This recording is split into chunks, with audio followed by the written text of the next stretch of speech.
It doesn't happen arbitrarily. It doesn't happen by accident. It's not a coincidence. It's part of the natural historical cycle that's given not only in the Vedic calendar, but also in the Mayan calendar, the Aztec calendar, the Native Americans, and the Zoroastrians, and so many other civilizations. So these cycles are saying that time, in other words, is a fractal. The same pattern repeats at different scales. Here we see one example where the pattern of the yugas, the 4 yugas, and their relative lengths also repeats within each yuga in the chakras. Okay, it's a little bit complicated, but the principle is basically the same. Wheels within wheels? Mm-hmm. Spinning in the air. Way up in the middle of the air. So, good old Ezekiel, Right now, we are in the Sandhya. We're in the transitionary time between the Kali chakra and the Satya chakra of the Kali Yuga. Well, what does that mean? It means the last 5,000 years have been a time of terrible degradation. So many civilizations were destroyed. So many animals are becoming extinct. So much knowledge has been lost. So many ancient languages. So much ancient knowledge. All within the last 5,000 years. Things were going along in a certain way for a long time before that. And then all of a sudden, when things changed to Kali Yuga, everything changed. For example, the Vedic civilization was spread all over the world 5,000 years ago. 5,000 years ago, the Vedic civilization had outposts in South America, in North America, all throughout the Pacific Ocean, much of Asia, and so on was under its control. And then 5,000 years ago, something terrible happened. It was called the Battle of Kurukshetra. The Battle of Kurukshetra is narrated in a historical document called Mahabharata. And because of this, in fact, Bhagavad Gita, the famous Bhagavad Gita, is spoken right at the beginning of this Battle of Kurukshetra. Basically what happened in the Battle of Kurukshetra, all the kings and warriors of the whole world were killed. In those days, they didn't have wars like we have in today, where they bombed the population and the cities and stuff like that. There was all the fighting was done only between the warriors themselves. They had a rule, they had principles. They were much more advanced, much more cultured than we are today. So they didn't hurt the citizens, but the Battle of Kurukshetra was so devastating that except for just a handful, all the kings of that time from all over the world were wiped out. So basically, just imagine if we had a war today and all of a sudden the whole government of every country in the world just disappeared. It was wiped out off the face of the earth overnight. There would be chaos. Without people to manage things, without people to run things, there would be social chaos. There would be a power vacuum. And whenever a power vacuum exists, then all these people compete to fill it. Well, there was a huge power vacuum after the Battle of Kurukshetra.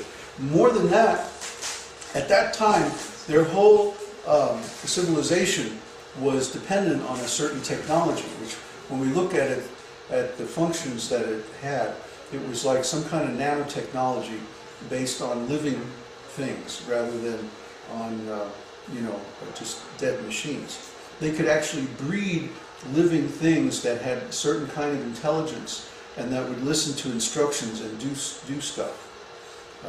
For example, they had arrows, they had weapons that would seek out a particular individual. And you would tell it, I want you to go kill so-and-so. And then send it off and it would go find out that person, get it. But then there were counter weapons that would do other different things and stop it. And so they had a whole technology that we don't have. It was some kind of nanotechnology, but it wasn't mechanical. It was living. So it was really cool. It was something that we're not there yet. But anyway, when Krishna left this planet 5,000 years ago, at the end of Dwapara Yuga, that whole technology stopped working.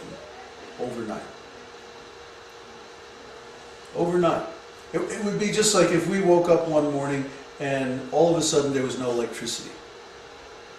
I mean, even things, they couldn't even fix the technology because whatever it was that made that technology work suddenly was gone.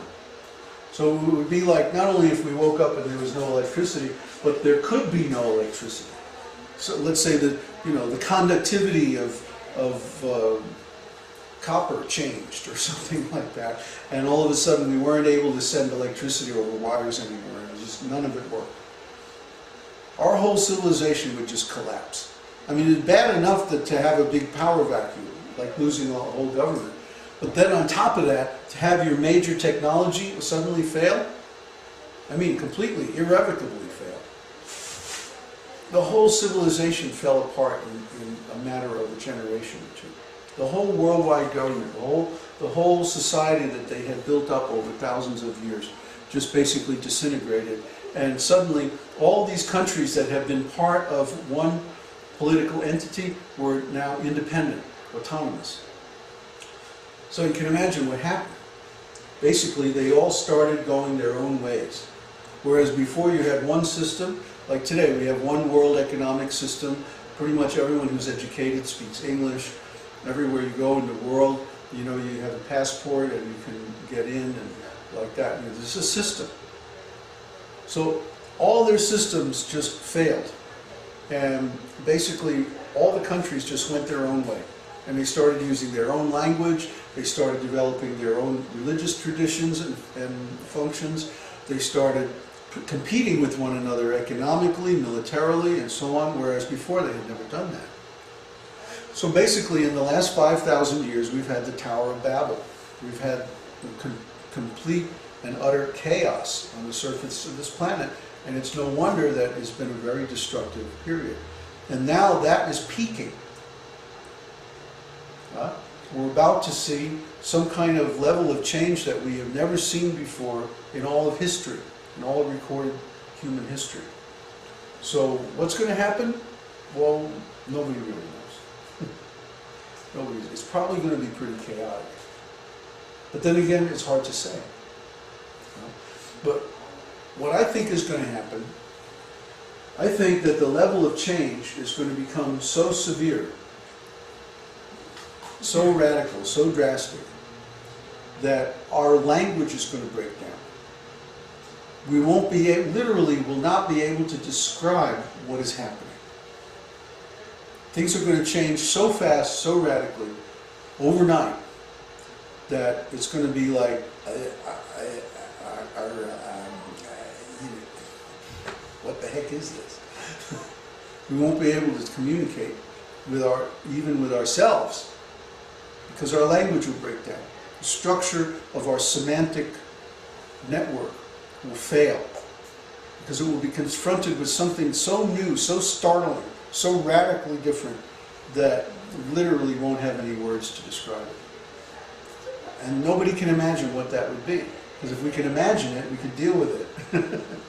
It would be an extension of our semantic system.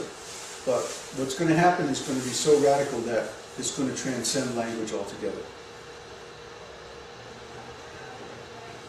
So that's my idea of what's going to happen. And all of this together is called the singularity.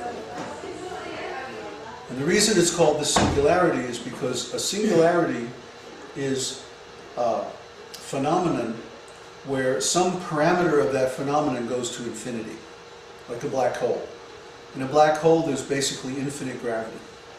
There's so much mass compressed into such a small space that its gravitational field is so intense that not even light can get out. This is called a singularity because it's an infinity. It's a logical anomaly.